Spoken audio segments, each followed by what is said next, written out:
Bonjour à toutes et à tous, bienvenue sur cette nouvelle vidéo de la chaîne Marc GSI. Écoutez, je suis très content de vous retrouver pour cette vidéo sur une entreprise qui s'appelle CGG. On va voir en détail de quoi il s'agit. Alors pour commencer, en fait, je vais aller tout simplement déjà sur le site Zone Bourse. On va regarder donc cette entreprise et avoir déjà un premier aperçu sur le plan boursier.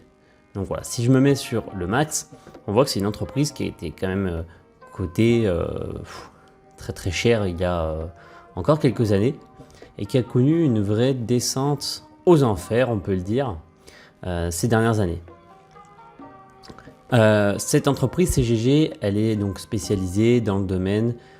Alors, le CGG d'aujourd'hui n'a plus rien à voir avec le CGG d'hier, hein, pour ceux qui connaissaient l'entreprise à l'époque. Voilà, c'est complètement différent. Ils font de moins en moins d'exploration. C'est une entreprise qui est déjà leader, l'un des leaders dans son domaine, qui va fournir des études aux entreprises pétrolières et gazières, mais pas que. On va voir que justement elle change de business et qu'elle se diversifie et qu'elle fait donc voilà, des prestations dans le domaine géophysique, de la fabrication d'équipements sismiques et d'autres choses encore. Donc je vais détailler ça dans la vidéo. Là, vous voyez, il y a un changement d'équipe dirigeante. Là, on voit que donc, la CEO est là depuis 2018, le Chief Financial Officer depuis 2018, Chief Technology Officer depuis 2015. Donc, il y a vraiment un changement qui a commencé à être opéré. On n'a pas les dates pour tout le monde, mais il y a eu un réel changement de stratégie. Même les administrateurs, vous voyez, 2018, 2017. Voilà. C'est une entreprise donc sur le plan des finances qui, vous voyez, sa capitalisation a énormément dégrossi, mais qui, on va le voir, aura certainement une belle perspective par rapport à son avenir. Donc le cours aujourd'hui, il est à ce niveau-là, aux alentours des 0,99, 0,72. Bon là, il a baissé forcément avec les baisses qu'il y a eu récemment. Là, on est à 0,75. Avant cette baisse généralisée de la bourse qu'on a eu là les dernières semaines, on était plutôt dans les 0,99, 1 euro.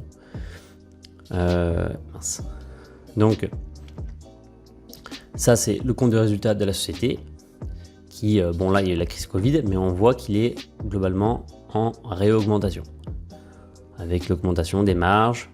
On voit un EBITDA qui, au niveau des perspectives, ça va s'améliorer, un chiffre d'affaires qui va faire la même chose, un EBITDA était là, pardon, l'EBIT, et un résultat net également qui va être amené à augmenter. Et ça, c'est des bons signaux. Quand on voit qu'il y a eu un changement de gouvernance, un changement de stratégie, des choix stratégiques qui ont été faits, et que ça commence à produire des résultats, et ce même pendant le Covid, bon, on voit que là, à partir de 2020, on est bien en train de réaugmenter. On va analyser plus en détail donc l'entreprise CGG qui donc ne distribue pas de dividendes pour la simple et bonne raison qu'elle garde ses bénéfices pour sa croissance. Donc je me remets sur le diaporama. Donc faut-il investir sur CGG? On va voir. Donc c'est une société par action créée en 1931. Elle possède aujourd'hui 3300 collaborateurs, plus de 4500 en 2019. Donc il y a une réduction des effectifs qui est faite et c'est une entreprise qui est l'un des leaders mondiaux donc, dans le domaine. Ça, c'est quelque chose qui est très attirant pour un investisseur en bourse, le fait d'être leader mondial. Ça veut dire qu'on a des parts de marché sur lesquelles on est, des marchés sur lesquels on est leader. Et donc, c'est sur le plan stratégique, sur le plan boursier, c'est intéressant. C'est une entreprise qui a donc un pouvoir important. La structure actionnariale, là on est à 80% d'institutionnels, 15% d'individuels, rien d'étonnant. Vous trouverez ici le code ISIN qui est coté, donc la société est cotée sur le compartiment C et fait partie du SBF 120, à une capitalisation de 525 millions d'euros et un chiffre d'affaires de 941 millions d'euros. Donc petit historique. En 2007, CGG décide de racheter l'américain Veritas pour plus de 3 milliards d'euros. En 2013, reprise des activités de géosciences du néerlandais Fugro pour 1,2 milliard d'euros. Donc là, en relativement peu de temps, il y a quand même des rachats pour plus de 4 milliards d'euros qui ont été faits, ce qui n'est pas nécessairement un problème, mais on va voir que pour CGG, ça l'a été. Premièrement, parce que tout a été financé par endettement. Et erreur de timing, car le marché du pétrole a alors traversé une crise importante lors de ces années. Les majors pétrolières ont donc réduit leur exploration, et donc CGG s'est retrouvé avec énormément d'actifs non utilisables. Parce que son cœur de métier étant l'exploration des sous-sols, eh bien, pas d'exploration, et il n'y a donc pas d'argent qui rentre. Donc les conséquences, baisse de la rentabilité de la société, des navires non utilisés, parce que le CGG était également spécialisé dans la partie marine, donc beaucoup de navires, donc ça coûte très cher, c'est des actifs qui n'ont pas été utilisés, donc un capital coûteux, et à partir de 2013, une perte d'argent continue. Comme je vous l'ai dit, il y a eu un changement de gouvernance. Donc, il y a l'arrivée de Madame Sophie Zurquiyah Rousset, qui est franco-américaine, il me semble, qui a donc décidé d'un changement de stratégie. CGG va de plus en plus proposer des services de digitalisation de données, de surveillance d'activités industrielles et minières, d'aide à la capture et au stockage de CO2 du carbone, Ces métiers donc, ne pèsent pas encore en lourd dans le chiffre d'affaires, mais ils pourraient représenter 10 à 15% d'ici 2024. Et on va analyser ça de plus en détail. Alors, premièrement, je reviens sur le contexte global, sur le plan énergétique, parce qu'on va voir que ça a son importance pour CGG. Le mix énergétique en 2018, vous voyez, il est composé essentiellement donc, de charbon, de pétrole et de gaz naturel. On voit qu'en 2050, on va passer à un basculement. Premièrement, il y aura une réduction de gaz, même si le gaz sera encore bien présent. Il y aura, comme ça a déjà commencé entre 2018 et 2050, une réduction du pétrole et une grosse diminution du charbon. Ça, c'est les prévisions faites par Total, mais c'est un mix énergétique qui se confirme même sur d'autres études. Pourquoi je dis ça? Parce qu'on voit que, quand bien même on va quitter les énergies fossiles, on va y rester encore de nombreuses années. Et donc, pour CGG, qui opère quand même dans ce domaine-là, même si elle se diversifie, il y a du business. C'est pas parce qu'on se désengage du pétrole que demain, il n'y a plus d'argent à faire. Donc, CGG a encore un intérêt d'avoir une activité qui est quand même liée aux énergies fossiles. Donc la stratégie de CGG à partir d'aujourd'hui, donc générer un cash flow positif, et ce, quelles que soient les conditions de marché. Ça veut dire être moins dépendant du pétrole. Si le pétrole baisse, CGG ne doit pas ne plus pouvoir fonctionner ou être en négatif. Donc ça impose de sortir de certains métiers. Donc là, on est sur les métiers d'acquisition terrestre, multiphysique et marine, ce que je vous disais tout à l'heure, pour se diversifier vers des métiers qui permettent de générer du cash flow, même s'il y a des conditions de marché négatives. En deux, maintenir ses efforts en recherche et développement, c'est une société technologique, et comme elle se diversifie beaucoup dans le domaine de la data, et bien donc, voilà, investir dans les algorithmes, les logiciels, l'informatique, et renforcer le secteur d'activité géosciences. En 3, se développer de manière organique à partir des métiers existants, c'est-à-dire être capable, primo, de générer de la croissance interne. Donc, à partir des activités sur lesquelles CGG s'est repositionné et à partir de la nouvelle activité, le HPC Cloud, dont je vais parler dans les prochaines slides. Par exemple, donc, le digital, l'utilisation des technologies analytiques, le machine learning, l'intelligence artificielle, le monitoring de structures et d'ouvrages. Donc ça, on voit bien que c'est quand même des domaines d'aujourd'hui qui sont bien moins coûteux que d'acheter des navires pour faire de l'exploration pour lesquels on est très dépendant du pétrole. Là, on peut faire d'autres choses et ça coûte moins d'argent d'investir là-dedans que d'acheter des bateaux, quoi. Surtout quand on voit ce que ça rapporte. Et enfin, diversifier l'expertise de l'entreprise pour ne pas être dépendant, voilà, des activités pétrolières. Donc ça, c'est vraiment les 4 points clés de la stratégie de CGG. Je fais un petit retour sur les chiffres clés. CGG, donc son ratio de dette net sur l'EBITDA est de 2,9 en 2021.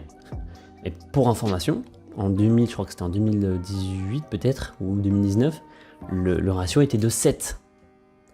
La dette était tellement importante que, par rapport à son EBITDA, que CGG était dans l'obligation de se refinancer sa dette, même malgré les cessions d'activité qui ont été opérées et le changement de stratégie. Et puis, ensuite, on a une augmentation globalement des chiffres avec des meilleurs flux de trésorerie. Vous voyez qu'on est passé de moins 247 en 2020 pour 19 en 2021. Alors certes, il y a la sortie de Covid, mais comme je vous l'ai montré sur ZenBourse, on est vraiment sur une pente montante. Donc, au niveau des activités, donc il y a 3 activités principales. La première, c'est la géoscience. Et là, comme je vous disais, sa position de leader mondial se confirme dans chacune de ses activités et c'est très important. Donc, CGG est première en part de marché mondiale et en technologie. Technologie, ça veut dire qu'elle est la première en puissance de calcul.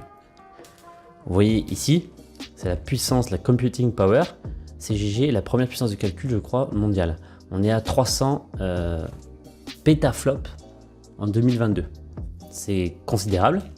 Et donc réduction des coûts, il y a eu des cessions, réduction des effectifs, comme je vous l'ai montré en 2019, on était à plus de 4000 employés. Inverse, on investit dans les activités génératrices de cash flow. Donc on améliore notre R&D, notre puissance de calcul, pour pouvoir garder cette position ou renforcer cette position de leader et investir dans et être bon dans les activités qui génèrent du cash flow, qui sont moins dépendantes du pétrole. C'est ce que je fais, donc CGG. Multi-client. Donc multi-client, j'ai oublié de dire, la géoscience, c'est donc le traitement des données sismiques. On va faire des images, on va examiner les sous-sols pour en étudier leur composition. Le multi-client, c'est en fin de compte la création d'une base de données mondiale. Alors soit commandée par un client, soit soit faite par CGG pour tous les clients qui souhaitent la consulter.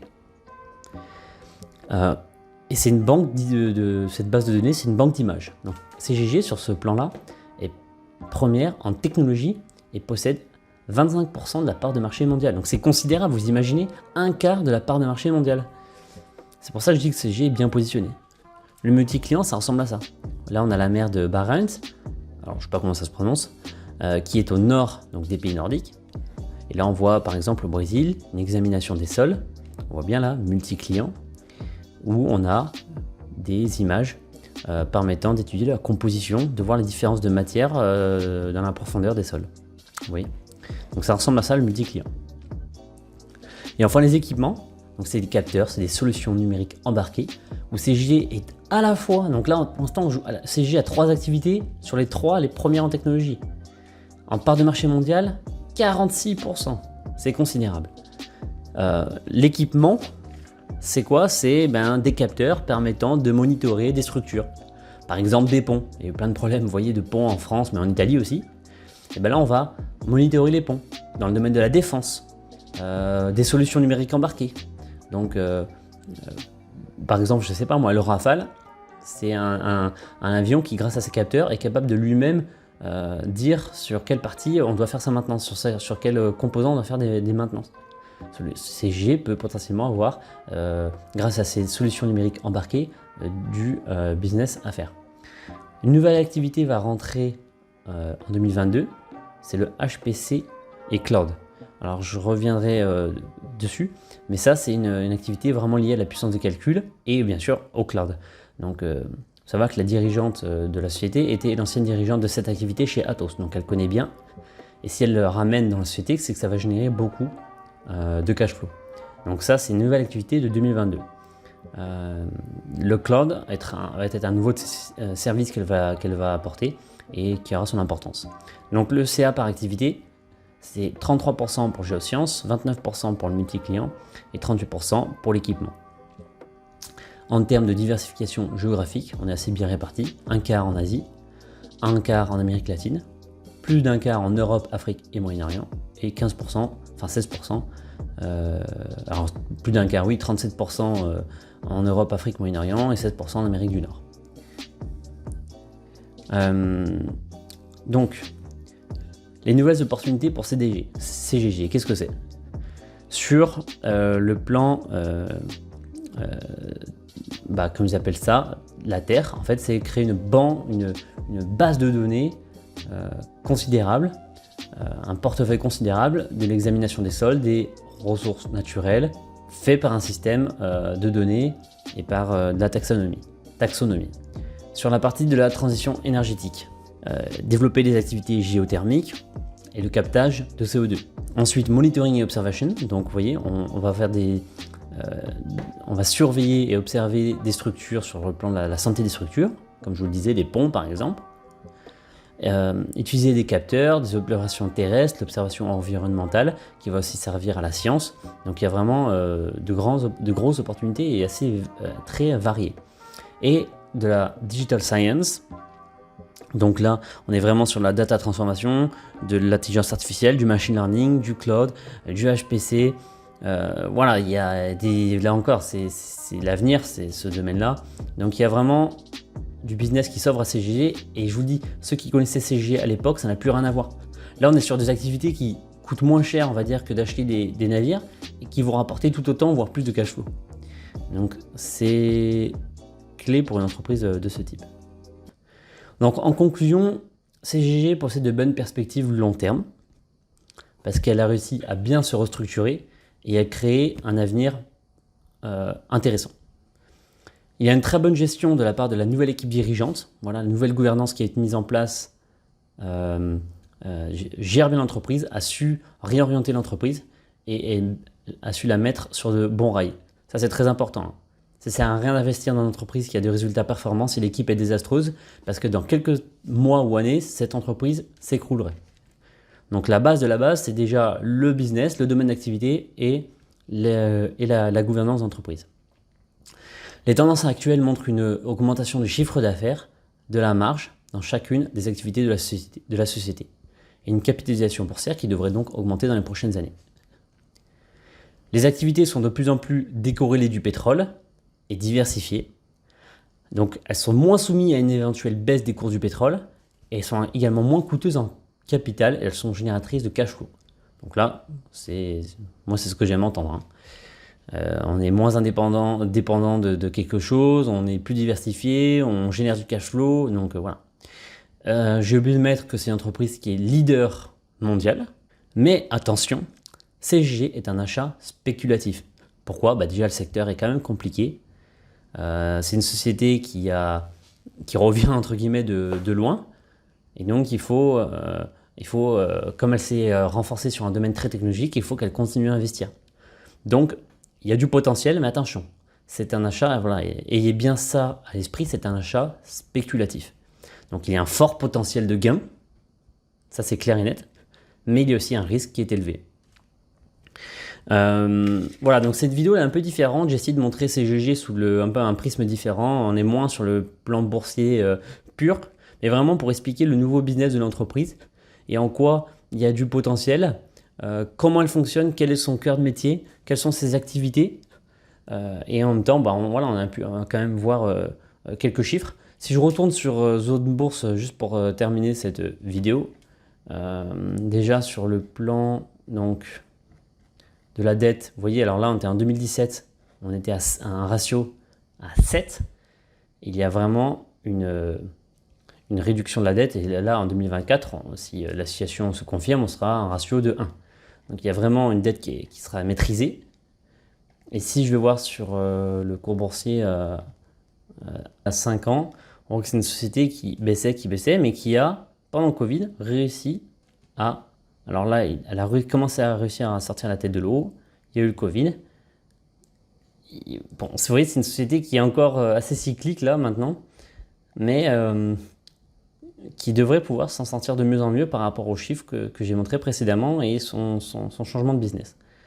D'ailleurs, les analyses à long terme sont plutôt neutres, donc on est plutôt sur un redressement. Voilà, écoutez, j'espère que cette vidéo vous a plu. Laissez-moi un commentaire pour me faire part de vos remarques. Un petit pouce bleu si cette vidéo vous a plu. N'hésitez pas à vous abonner pour suivre les prochaines vidéos. Écoutez, je vous dis à très bientôt. À bientôt et au revoir. Salut, ciao.